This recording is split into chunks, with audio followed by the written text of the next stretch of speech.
한겨울의 저녁, 서울 강북의 대형 백화점 르마르쉐 앞, 눈발이 성글게 흩날리는 거리엔 퇴근을 서두르는 사람들만이 바쁘게 스쳐 지나갔다. 고객센터 직원 이서연은 오늘따라 평소보다 유난히 어깨가 무거웠다. 연말정산 마감과 갑질, 고객의 항의까지 하루가 온통 회색빛으로 물들어 있었다. 그때였다. 백화점 정문 옆 노란 조명을 등진 그늘진 곳에서 허름한 외투를 입은 노인이 웅크리고 앉아 있었다. 그녀의 눈에 들어온 건 손가락이 벌겋게 트고 있는 그의 두 손이었다. 잠시 망설였지만 결국 그녀는 발걸음을 돌려 노인에게 다가갔다. 혹시 추우시죠? 따뜻한 차라도 드실래요? 노인은 미동도 하지 않았지만 서연은 그를 조심스럽게 부축해 백화점 직원 휴게실로 데려왔다. 전기난로를 켜고 차를 내오며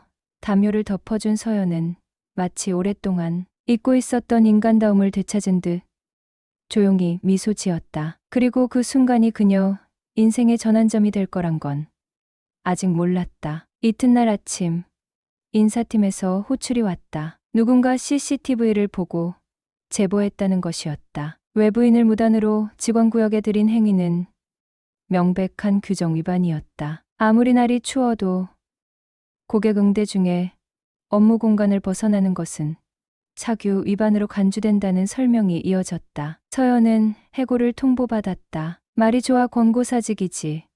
실상은 일방적인 퇴출이었다. 수년을 성실히 일했는데 단 한 번의 따뜻함이 이렇게 되돌아오다니. 눈앞이 하얘진 채로 건물을 나서던 그녀는 무심히 내리는 눈발을 바라보며 멍하니 섰다. 하지만 그날 밤 백화점 최고 경영자 강지우는 임원회의 중 보안 영상을 확인하다가 멈칫했다. 누군가의 제보로 올라온 파일 속엔 한 여성이 노인을 정성껏 챙기는 장면이 담겨 있었다. 그는 영상 속 노인을 한눈에 알아보았다. 강지훈의 아버지와 오랫동안 연락이 끊긴 형 강준호였다. 15년 전 가족과 인연을 끊고 사라졌던 형이 어쩌다 노숙자가 되어 백화점 앞에 나타난 것일까. 놀란 지우는 즉시 CCTV 시간대와 영상을 확대하며 그녀의 얼굴을 눈에 담았다. 그녀가 누군지 알아봐.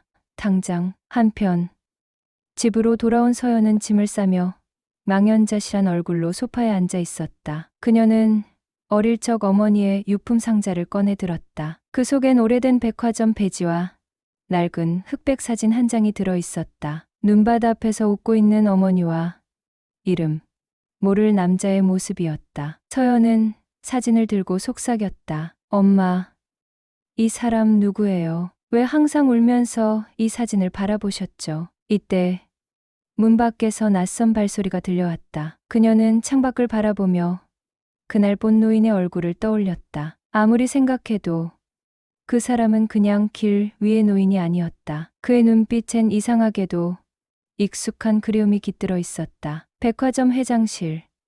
정갈하게 정리된 책상 앞에 선 강지우는 손에 든 사진 한 장을 한참 들여다보았다. 과거 가족 앨범에서 찢겨나간 조각과도 같던 이 남자 강준호. 그의 실종은 늘 가문에서 금기시되던 주제였다. 아버지 강재군은 장남의 존재 자체를 부정했고 가족들은 침묵으로 그를 묻었다. 하지만 이 영상은 모든 침묵을 깨는 첫 균열이었다. 강지우는 비서에게 영상 속 여직원 정보를 알아보도록 지시했고 곧 그녀가 고객센터 소속 이서연이며 인사 불이익으로 해고된 사실까지 보고받았다. 그녀를 다시 불러 사적인 이유다. 비서는 망설였지만 지우는 단호했다. 그는 백화점이 아닌 개인 자격으로 그녀를 만나고자 했다. 며칠 후 카페 한 구석. 따뜻한 차 한 잔 앞에 앉은 서연은 눈앞의 남자가 백화점 대표란 사실에 다소 당황스러웠다. 해고,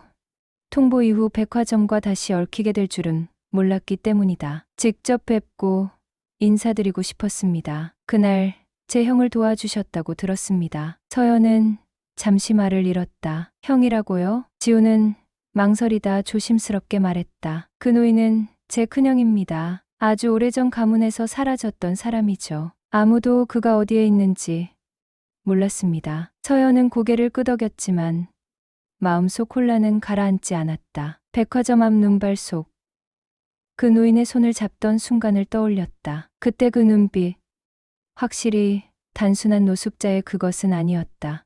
그럼 그분은 지금 어디 계신가요? 그 질문에 지우는 잠시 시선을 피했다. 형은 다시 사라졌습니다. 당신이 도와주신 다음날 아침 아무런 흔적도 남기지 않고 서연은 차가 식는 것도 잊은 채 테이블을 바라보았다. 마음 한쪽에서 이상한 연결감이 꿈틀대기 시작했다. 그녀의 어머니가 유독 숨기려 했던 과거, 사진 속 백화점 배지와 웃고 있는 남자의 모습, 그리고 지금 이 강준호라는 이름. 혹시 사진을 봐주시겠어요? 어머니 유품인데 어릴 때부터 늘 궁금했거든요. 그녀가 내민 사진을 본 순간 지훈의 눈이 크게 흔들렸다. 분명히 본 적 있는 장면. 이건 우리 가족 별장에서 찍힌 사진입니다. 형과 그 여자분, 분명 과거에 무슨 관계가 있었던 겁니다. 순간 서연의 가슴이 철렁 내려앉았다. 지훈은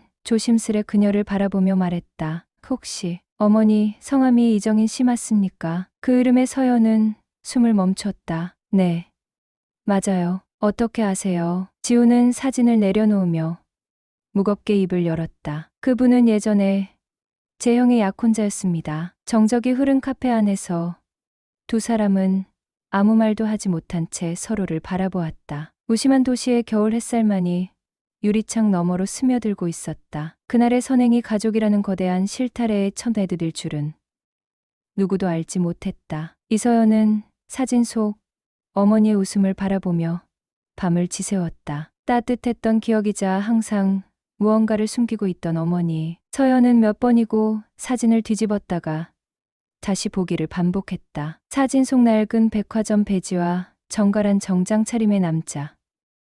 그리고 그들의 표정은 무언가를 말하고 있었다. 이튿날 서연은 오래된 보관함에서 어머니의 유품이 담긴 작은 상자를 꺼냈다. 편지지 몇 장, 오래된 수첩, 그리고 백화점 사원증이 함께 들어 있었다. 이정인 고객상담팀. 백화점 이름은 지금과 같았고 발급 날짜는 1990년대 초였다. 사원증 뒷면에는 희미하게 적힌 낙서 같은 메모가 보였다. 끝까지 믿고 기다릴게요. 준호 씨. 가슴이 저릿해졌다. 분명 어머니는 무언가를 기다렸고 그 끝은 그리 평탄하지 않았을 것이다. 한편 강지훈도 자신이 꺼내든 퍼즐 조각들 사이에서 머리를 싸매고 있었다. 형 강준호는 왜 그토록 갑자기 가족을 떠났고 어떻게 거리에 내몰리게 된 것일까? 아버지 강재구 회장은 철저히 그 이야기를 봉인했고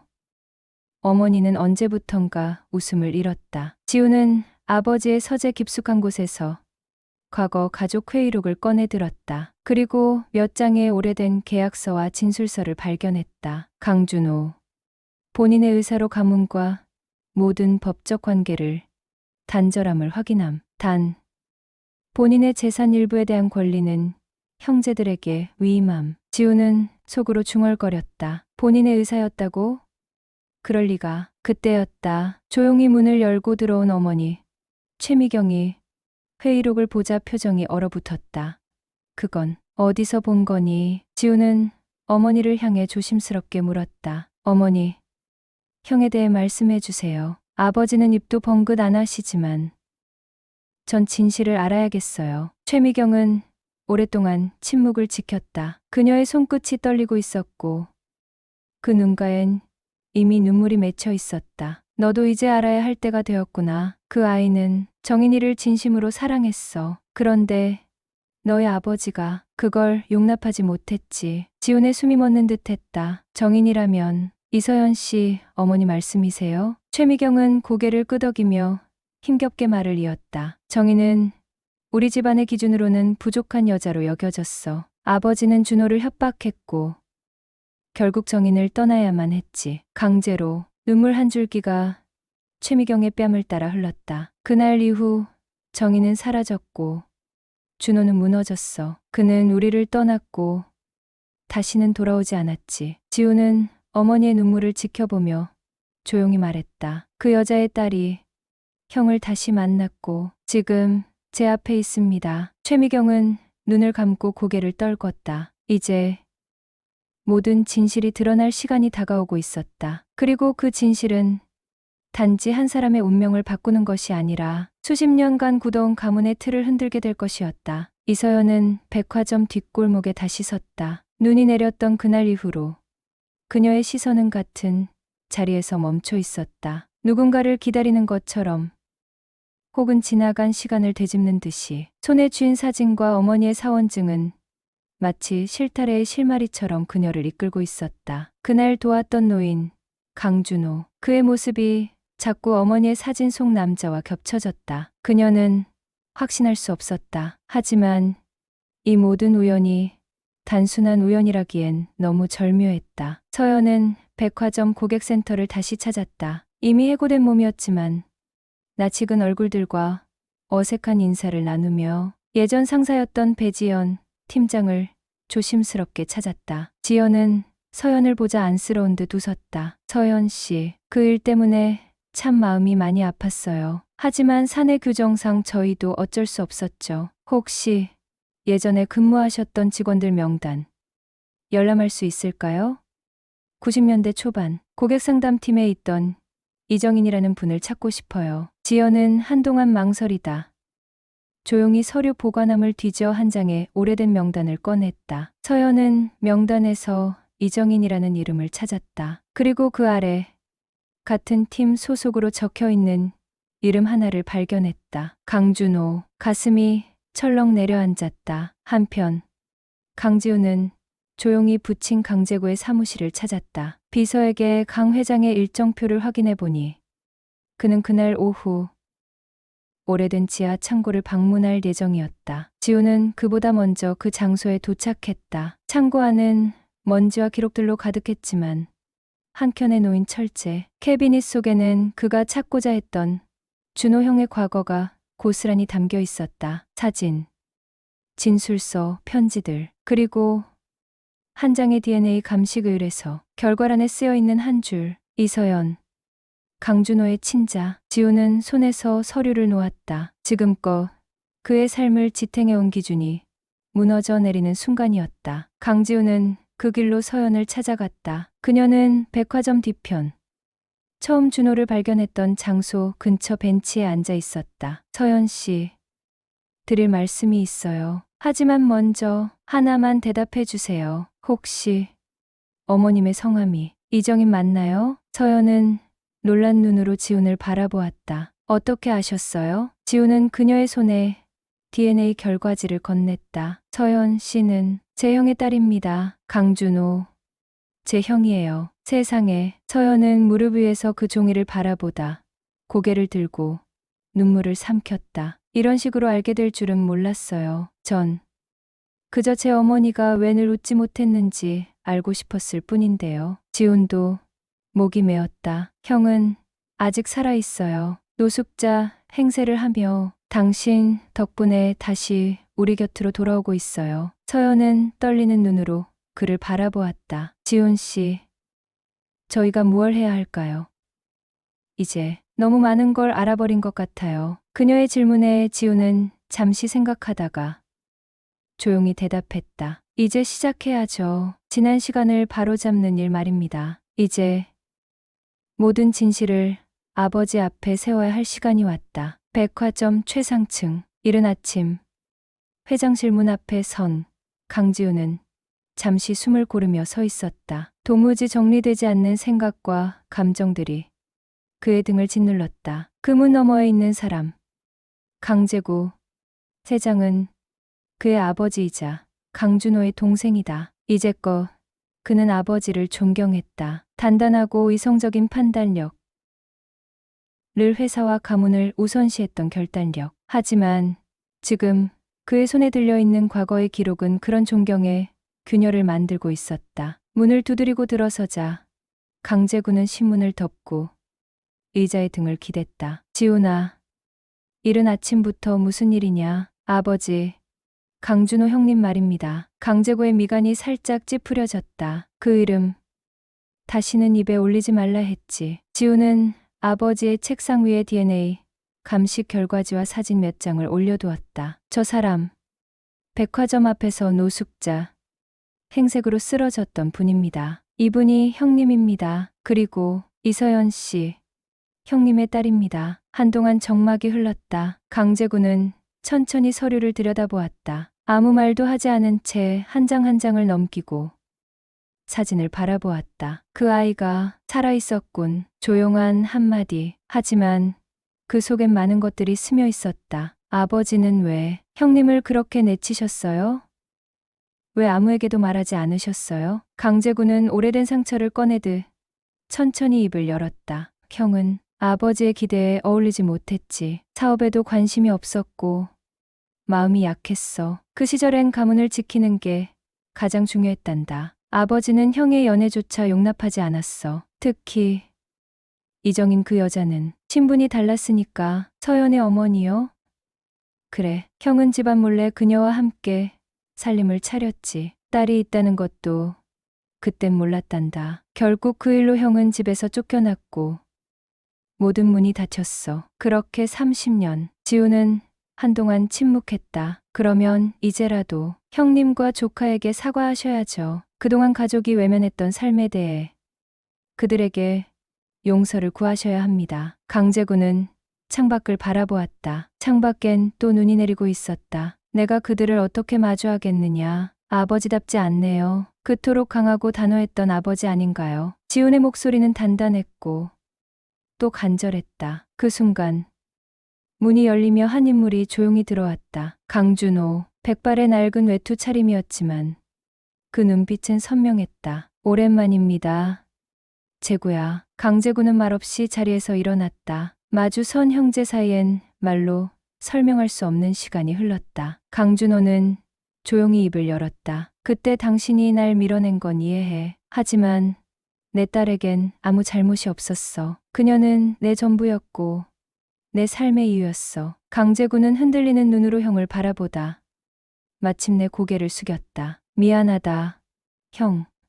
정말 미안하다. 그 진심 어린 사과는 늦었지만 분명했다. 그날 오후 이서연은 강지훈과 함께 회장실로 향했다. 아직은 어색하고 낯설었지만 그곳엔 이제 받아들여야 할 과거와 마주해야 할 진실이 있었다. 이서연은 회장실 문 앞에서 한참을 망설이고 있었다. 손등에 힘을 줘보기도 하고 눈을 질끈 감아도 봤지만 마음은 여전히 불안했다. 문 하나를 사이에 두고 그녀는 처음으로 자신의 가족이라는 단어를 다시 생각하고 있었다. 강지우는 조용히 그녀의 어깨에 손을 얹었다. 괜찮습니다. 제가 옆에 있잖아요. 그 말 한마디에 서연은 고개를 끄덕이며 문을 열었다. 그 방 안엔 강준호와 강제구, 두 형제가 마주 앉아 있었다. 한 사람은 긴 세월의 그림자를 짊어진 채였고 다른 한 사람은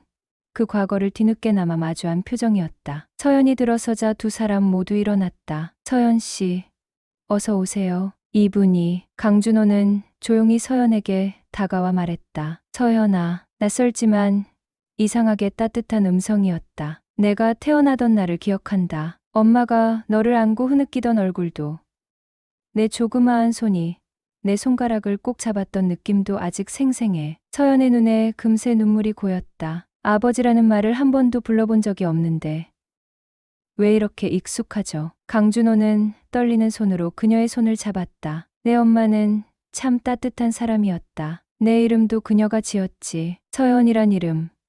깨끗하고 조용한 사람으로 자라길 바란다고. 난 그 바람을 이뤘다고 생각해. 한참 동안 말이 없던 강제구가 입을 열었다. 서연아. 나는 너에게 아픈 기억밖에 주지 못했구나. 우리 가족이 내 아버지에게 그리고 너에게 너무 많은 걸 빼앗았어. 서연은 조용히 고개를 저었다. 처음엔 미웠습니다. 이유도 모른 채 엄마와 힘들게 살아야 했고 어릴 땐 단 한 번도 가족이 있다는 느낌을 받아본 적 없었어요. 하지만 이제 와서야 알겠어요. 상처는 있었지만 누군가는 그걸 감추고 살아야 했다는 것도요. 강제구는 깊은 숨을 내쉬었다. 너에게 다시 기회를 주고 싶구나. 이 가족 안에서 다시 시작할 수 있게. 서연은 아무 말 없이 고개를 끄덕였다. 며칠 후 백화점 안에서 은밀한 이사회가 열렸다. 지분 분포에 따라 차기 회장 선임을 논의하는 자리였지만 분위기는 예상보다 긴장감으로 가득했다. 그곳에서 강재구는 자신이 회장직에서 물러나겠다고 선언했다. 그리고 강지훈이 아닌 형 강준호를 새 회장으로 추대하겠다고 말했다. 이 결단에 이사진은 술렁였고 일부는 노골적으로 반대 의견을 내놓았다. 하지만 강재구는 단호했다. 그는 누구보다 이 회사를 사랑했고 이름 없이 살아도 사람을 먼저 생각했던 분이십니다. 그런 리더가 지금 우리에게 필요합니다. 회의가 끝난 뒤 강준호는 서영과 함께 백화점 로비에 섰다. 여기가 내가 처음 다시 숨을 쉬게 된 곳이야. 내가 내게 준 따뜻한 차 한 잔. 그게 나를 일으켰단다. 서연은 아버지의 손을 꼭 잡았다. 이제부터 저도 아버지를 위해 살고 싶어요. 차가운 로비 유리창 너머로 또 다시 눈이 내리고 있었다. 이번 눈은 외롭지도 차갑지도 않았다. 이제 이 따뜻한 눈을 함께 바라볼 가족이 생겼기 때문이었다. 백화점 1층 플로어를 걷는 이서연의 발걸음은 어느 때보다 조용하고 단단했다. 고객센터 유니폼이 아닌 깔끔한 정장 차림의 그녀는 이제 이 회사의 공식적인 일원이었다. 하지만 사람들의 시선은 여전히 낯설고 조심스러웠다. 며칠 전까지만 해도 해고된 직원이었던 그녀가 이제는 회장의 딸로 경영진의 일원으로 돌아왔기 때문이었다. 그 시선 한가운데 강지훈이 있었다. 지훈은 그녀를 곁눈질로 바라보다 조심스럽게 다가갔다. 서연 씨,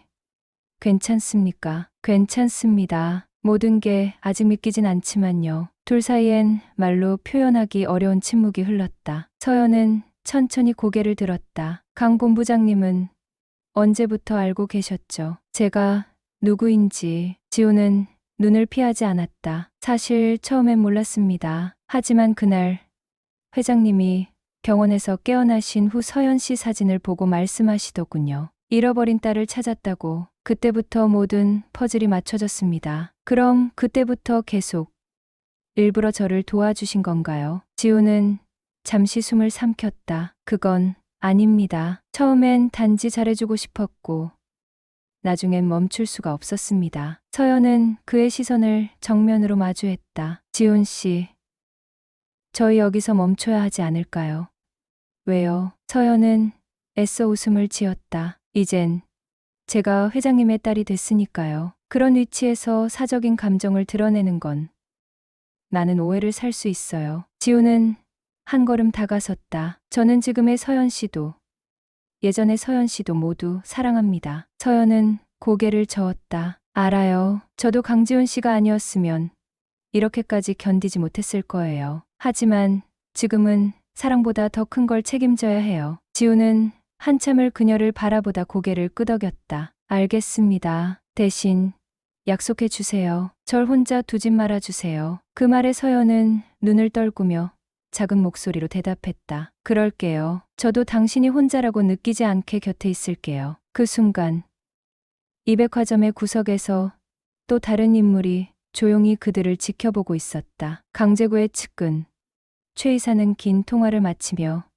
의미심장한 표정을 지었다. 회장직은 내주셨지만 그분의 욕심은 아직 끝나지 않았군요. 최 이사는 누군가에게 조용히 메시지를 보냈다. 이서연을 조용히 처리할 준비를 하십시오. 이 백화점의 눈부신 조명 아래 이제는 감춰졌던 어둠이 서서히 기지개를 켜고 있었다. 그 누구도 예측하지 못했던 위기.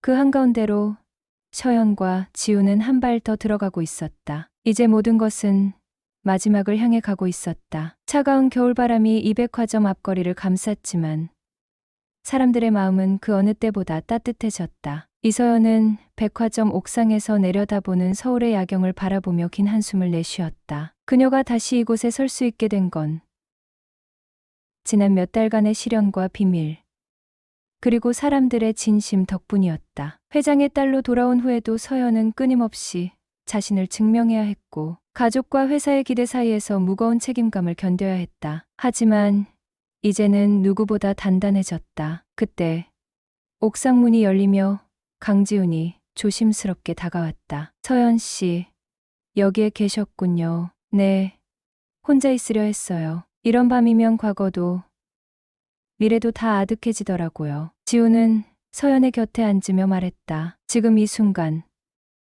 저와 함께 있으시면 어떨까요? 서연은 그의 손을 잡았다. 그동안 너무 많은 일들이 있었지만 결국 우리는 다시 만났네요. 그 순간 두 사람의 주변으로 눈송이가 흩날리기 시작했다. 눈은 고요히 쌓여갔고 마치 그 모든 아픔과 갈등을 덮어주는 듯했다. 서연은 마음속 깊이 다짐했다. 어떤 시련이 와도 이제는 혼자가 아니라고. 지훈도 그녀의 손을 꼭 잡으며 말했다. 함께라면 어떤 눈보라도 견딜 수 있습니다. 그날 눈 내리던 그 순간처럼 두 사람의 이야기는 새로운 시작을 알리고 있었다. 멀리서 백화점 안의 사람들이 이 모습을 지켜보고 있었다. 누군가는 미소 지었고 누군가는 눈물을 흘렸다. 그 모든 이들의 마음속에 희망이 자라나고 있었다. 이서연과 강지훈, 그리고 이 백화점의 운명은 이제 막 다시 쓰여지고 있었다.